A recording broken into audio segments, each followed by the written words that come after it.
sunu gan El Mamadou Ndiaye salaamaaleykum. maaleykum salaam Georges ñu ngi lay nuyu. di nuyu Youssouf Bodian mi ma àndal ci waxtaan wi itam yow yaay maire Thiaroye-sur-Mer li tax nag ñu dalal la tey ci rajo Futurs Médias bokk na ci ay poñ yu bëri bokk na ci restructuration ngeen nam ko ci kilifa yi jaarale ko ci BDAN bi nga xamante ne dañ ko war a suqaliwaat ak itam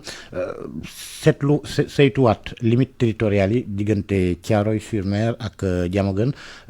Sicap Mbao ak yeneen i poñ ni ki lu jëm ci wàllu responsabilité sociétale d'entreprise ak yenn xeetu usines yi nga xamante ne ñoo fa nekk ngeen bëgg ñu toxal leen waaye dañuy doole ci révision limite territoriale diggante Thiaroye-sur-Mer ak Diamaguène yéen da ngeen koy sàkku ci kilifa yi lan mooy nature litige yi bu fekkee ne sax litige am na diggante Thiaroye-sur-Mer ak Diamaguène Sicap Mbao ci wàllu limite territoriale. waaw Georges yow mi dëkkee boor boobu xam nga ne Thiaroye dafa am commune yoo xam ne moom la dendeel lu ci mel ni Guinaw Rail Nord lu ci mel ni Guinaw Rail Sud lu ci mel ni Tivaouane Diacksao te ñooñu tali route nationale bi moo ñu séparé Diamaguène nag ci prolongement boobu la nekk mais bi ñu demee ba Diamaguène Sicap Mbao dañu jël benn bretelle bu jëm Saar jëm Géej jëm Thiaroye dugal foofu noonu benn portion ne Diamaguène la bokk portion boobu nag ay nit dëkkuñ fa ay usines rek ñoom ñoo fa nekk usines yi nag di jur tooke boobu di dem ci Thiaroye-sur-Mer mais li nga xamante ni dafay jóge ci recette day dem Diamaguène loolu nag mu nekk loo xamante ni xel nangu ko li ko waral nag bi ñu gëstoo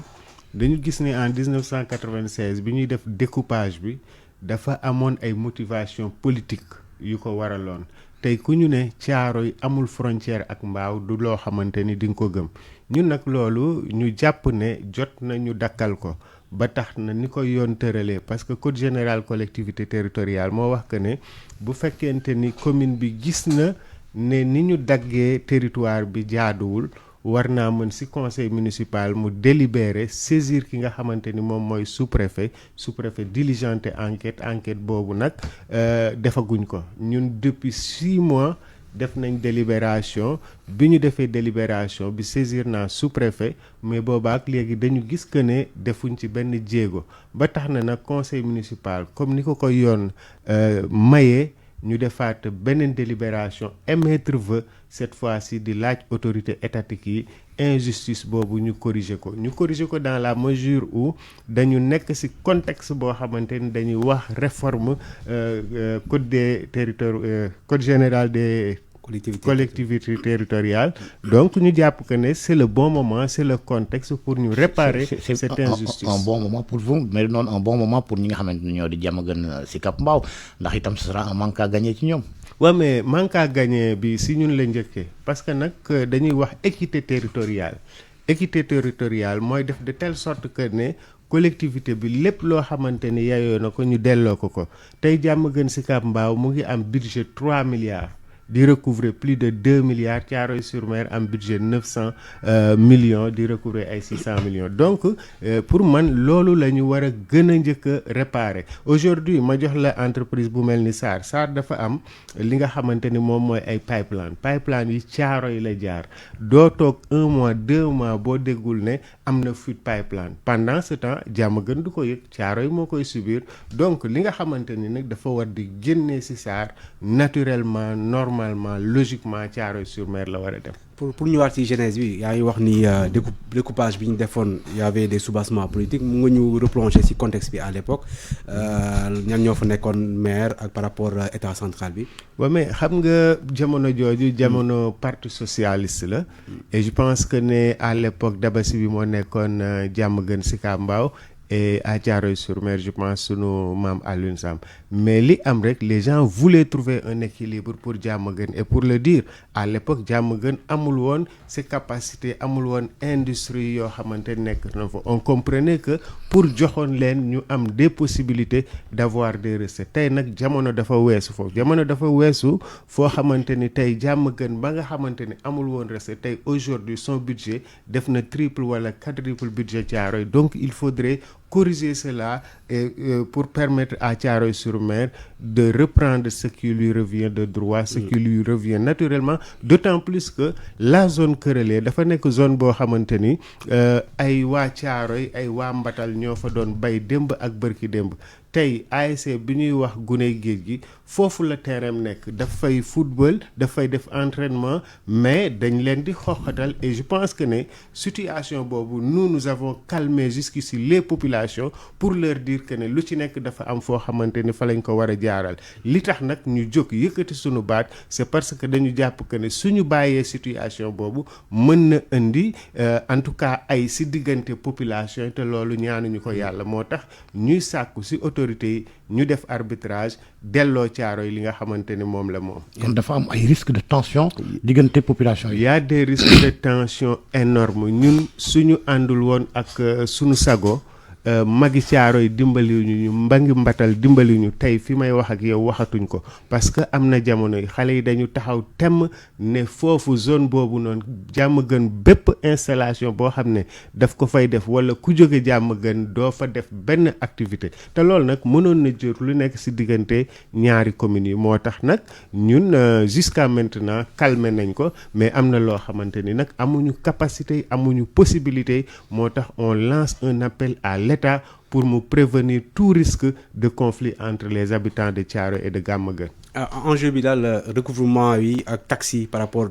entreprise yi fa nekk wala yéen par rapport à l'expansion de la commune da ngeen soxla ay portions yoo xamante ne ñoo nekk côté bale. lépp lañ ci boole mais li ëpp solo mooy tension risque de tension entre ay population yoo xam ne ay voisins lañ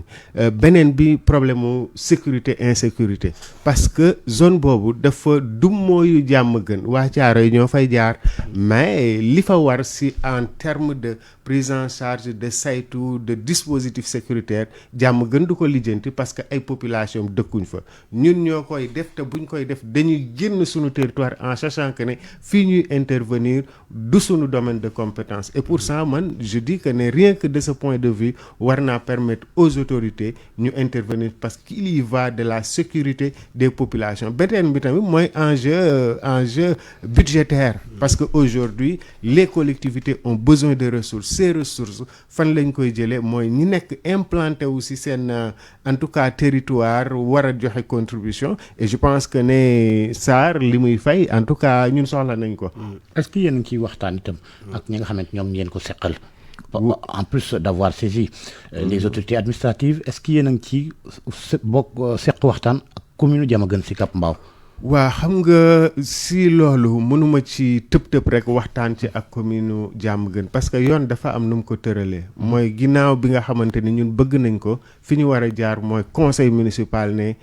joxe gëddam bi ñuy voté ñëpp ko voté à l'unanimité ñu saisir ki nga xamante ni moom mooy sous-préfet moo war a diligenter enquête et cette enquête boobu mooy enclencher le processus de dialogue et malheureusement c'est à ce niveau que ça a retardé donc je pense que c'est le moment. waxtaan xam naa dana jafe ndax waa Diamaguène boobu mooy itam ñu naan lii itam sunu mbira est-ce que il est envisagé ab compromis pour mu am cogestion zone yi nga xamante ne moom la ñuy xëccoo est-ce que loolu sóoraale ngeen ko. waa xam nga bu doon li ñuy laaj dafa yenuwul maanaa je pense que Diamaguène mën na si opposé wu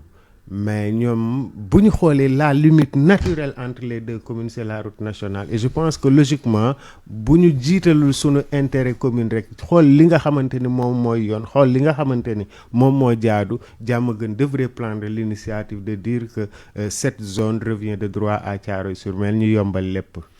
mais est-ce que yaa ngi doon wax les impacts yi usines yooyu am peut-être ci yéen a koy sentir te ñee ñooy jël recettes yi est-ce que usines yi ñoom au-delà de taxes yu ñuy fay commune u Diamaguène am na loo xamante ne ñu ngi koy def ci askanu Thiaroye bi nga xamante ne ñooy subir impact yooyu nga doon wax. waaw loolu damay globaliser bañ ko yemale si industrie yooyu aujourd'hui Thiaroye loolu lay jooy mooy que Thiaroye est une zone industrielle et quand on parle de zone industrielle je pense que la première source de jàppale commune bi la responsabilité sociétale d'entreprise malheureusement ces entreprises en tout cas bu fekkente ni ñu ngi jàppale Thiaroye c'est insignifiant par rapport ak nuisance yi nga xamante ni dañu koy causer moo tax j'appelle à une réforme véritablement de la responsabilité sociétale d'entreprise. C'est un principe affirmé au Sénégal, mais malheureusement amul benn contrainte boo xam ne entreprise yi am nañ ko. Ñun dem nañ ci benn entreprise di leen wax responsabilité sociétale ñu ne ñun duñu def responsabilité sociétale. Donc cela veut dire que bon mën naa ko bañ a tudd. Est-ce que bokkul ak bi ngeen bëgg ñu toxal ko? non bokkul. Parce que Senchim da ngeen bëgg ñu délocaliser ko. waaw Senchim moom bu ñu joxee sax duñ ko jël. Parce que aujourd'hui suñu diggante ak Senchim mooy que Senchim na jóge Thiaroye et mu nekk une situation boo xamante ni dafa grave parce que c'est une défiance par rapport à l'état de droit. Depuis pratiquement Djibo Ka bi mu nekkee ministre ça fait plus de 10 ans dafa jël un arrêté ne nañu délocaliser immédiatement Senchim ñu arrêter tout de suite les activités yi ñuy def foofu mais ñu def li nga xamante ni mooy remise en état des lieux mooy suuf si nañ ko fekkoon démb ak bërki démb nañ ko delloo noonu. Tey boo demee Senchim ñu ngi fa stocké plus de 120 tonnes de déchets toxiques yoo xam ne ñun bi ñu fa defee visite dañ ko jip à 15 mètres commencé am en tout cas suñu bëti di commencé jooy. Loolu nag population yi bu jamono tàngaay ñëwee dañuy souffrir yenn ginaar yi nekk ci kër yi sax dañuy dee. Pour vous dire que ni la fa nekk tooke la mais li grave mooy l'état dit arrêtel délocaliser Senchim continuer di produire. Ñun nag à un moment donné on s'est dit que nañu yóbbu mbir mi fi mbaxana doone benn bi ñu demee ci yoon dafa ne Senchim arrêtel immédiatement jógeel Thiaroye dellool mbir yi fa mu nekkoon mais boo ko deful chaque jour boo xam ne tardé nga ko nga fay waa Thiaroye 1 million loolu mooy astreinte. Mais malgré cette décision qui est intervenue il y a de cela plus d'une année, Senchim continue à faire ses activités. D'ailleurs après cela ils ont construit 2 hangars pour dire que elles sont dans une dynamique de défier l'État. Et aujourd'hui nous disons que il s'agit d'un problème environnemental, il s'agit de la santé des populations, mais il s'agit d'une question de souveraineté. Et c'est le moment de dire aux autorités ñi nga xamante ni ils mettent en avant la souveraineté pour leur dire que la souveraineté commence par le respect de la loi par képp koo xamante ni yaa ngi ci territoire bi. Ñun dañuy poser wu question kan moo nekk ci ginnaaw Senchim parce que un industriel ne peut pas nekk ci benn dëkk ne doo respecter benn loi doo respecter dara. Et aujourd'hui pour man nag on a atteint les limites. Il faudrait que les autorités se fassent respecter. Il faut que le Sénégal se fasse respecter. Et pour ça, il faut que Senchim exécute immédiatement les décisions de justice. Et les nouvelles autorités, le ministre environnement bu bees diggante Djibo Ka ak léegi est-ce que am na contact bi ngeen établir pour voir comment prendre en charge question boobu. waaw loolu duñu ci jóg. Et d'ailleurs pas plus tard qu'il y a de cela 1 mois. Ils ont yebal nañu fa délégation protection civile préfet gendarmerie service d'hygiène ñu ànd def visite. Visite bi dafa confirmer effectivement que Senchim mu ngi continuer di def ay activités et malheureusement Georges bëggoon naa jour boobu ngeen ñëw à 15 mètres du dépôt de l'entrepôt doo mën a noyyi et ça dafay jural tooke franchement population yi. Tey defuñu expertise mais leer nañu ñi nga xamante ni ñu ngi dëkkee Famara Sagna feebar yu bëri ñu ngi koy développer c'est lié à la présence de Senchim. Aujourd'hui nag pour man il faudrait au-delà Thiaroye-sur-Mer au-delà des populations que les ONG yi yëngatu ci wàllu environnement les ONG de droits de l'homme parce qu'il s'agit d'une question de droits de l'homme ñu saisir de cette question l'État avec pour que ñu véritablement def li nga xamante ni moom moo ci war. Dépollution baie de Hann projet bi daanaka bi ñu koy wax yàgg na waaye ba léegi taxawagut mais ci wàllu woowu ngeen bëgg itam restructuration Thiaroye-sur-Mer restructuration urbaine bu commune Thiaroye am na poñ yu bëri yi nga xam ne sax yitte woon nga ci est-ce que kilifa yi jamono ji àddu nañ ci mbir moom mais fu mu tolloogum. waaw dama wax ne projet baie de Hann dafa nekk loo xamante ni lu baax la. ay milliards mais ay milliards 120 et quelques milliards. mais les prémices de base dañ ko faussé dans la mesure où bi ñuy def projet bi. mbaa dañ leen cee boolewul. dañoo def étude d'impact environnemental boolewuñu ci Thiaroye bi ñu paree Thiaroye soulever 2 questions fondamentales par rapport ak parce que nag ñi dëkkee géej dañu am xam-xam boo xamante ni. experts yi sax xamuñ ko ñu ne leen ndox mi ngeen nar a sotti géej njeexital li mooy dafay yëngal géej gi parce que géej ndox boo ci dugal da koy génne ñu ne attention ñii li ñu wax am na solo ñu ne léegi nag dañuy def de telle sorte que ne élargir code bi def des mesures de protection en cas mais beneen bi Thiaroye ne leen dépollution ngeen oote de mais dépollution yemul ci industrie rek mbalit mi jëm ci géej gi ndoxu foos yi ñuy sotti ci géej gi mais loolu du mën a dakk bu fekkente ne Thiaroye-sur-Mer nii mu bindoo noonu la continuer bindoo. mooy que kon da ngeen jàpp day de pollution waaye mujjee doon pollution. day doon pollution c'est-à-dire la dépollution doit être intégrale la dépollution doit être durable mais pour cela il faudrait que industrie duñ sotti mais population yi tamit seeni mbalit duñ ko sotti mais Thiaroye dafa bindoo na nga xamante ni buñ ko restructuré wul joyantew ñu mbedd yi ndox yi amuñu beneen solution du dul dem di ko sotti géej loolu nag ñu ne autorités yi doo jël 120 nangam milliards dugal ko ci benn projet alors que njeexital la doo ko mën a am parce que defuloo restructuration Thiaroye biñ leen ko Youssou boobu laay bàyyi lu ci des ndax moom moo fa taxaw mais projet bi en fait projet de dépollution bi ci boppam gis nañu ci régime bi passé am na ay journée yoo xamante ne def nañ ko lu bëri ay lancement officiel on comprend pas mais à chaque fois dañuy def lancement officiel quelque temps après doo gis fa la toll yow mi nekk maire ci zone bi lan nga ñu mën a wax ci wàllum projet boobu concrètement waaw projet bi en réalité mu ngi avancé et je dois dire que mu ngi avancé à grands pas parce que conducteur bi nga xamante ni mooy yóbbu ndoxu industriel pratiquement li ci des bëriwul commencé nañu def li nga xamante ni moom mooy les branchements domiciliaires pour dire que le projet est véritablement en avance ci benn pàcc mais projet bi ñaari composante la projet benn composante mooy la dépollution bi nga xamante ni dañ ko def mais beneen composante bi mooy la restructuration de Thiaroye mais fi muy sooxe aujourd'hui c'est au niveau de la restructuration de Thiaroye et la restructuration de Thiaroye est un préalable à la réalisation de ce projet su ñu defee projet bi defuñu restructuration Thiaroye mooy qu'on aura jeté de l'argent à la fenêtre. est-ce que loolu day impliquer ay population yu déplacées ou est-ce que ça complique pas davantage waaw merci beaucoup merci beaucoup à ce niveau xam nga booy def restructuration di nga toxal ay nit tey def nañ de telle sorte que ne biir Thiaroye identifié foon nañ fa ay terrain yoo xamante ni fa la ñuy reloger nit président bi fi nekkoon jëloon décret de cessibilité depuis 2 ans le décret de cessibilité au mois d'août dafay caduc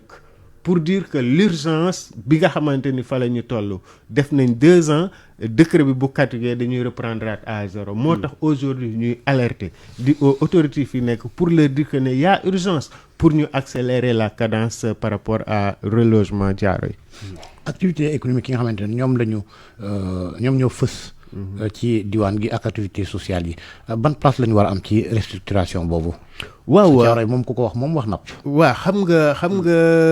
restructuration pour man moyen la pour permettre à Thiaroye mu jóge fi nga xamante ni fa la nekk à telle enseigne que lépp loo xamante ni dañ koy def on prend en compte les infrastructures yi fa nekk infrastructures yi je pense que ne li si jiitu mooy pêche li si jiitu mooy marché et dans le cadre de projet restructuration on a identifié des infrastructures yoo xamante ni day dundal économie ñu intégrer ko si donc c'est permettre à ce que Thiaroye jóge fi nga xamante ni fa la nekk. Et par rapport industrie est-ce que tey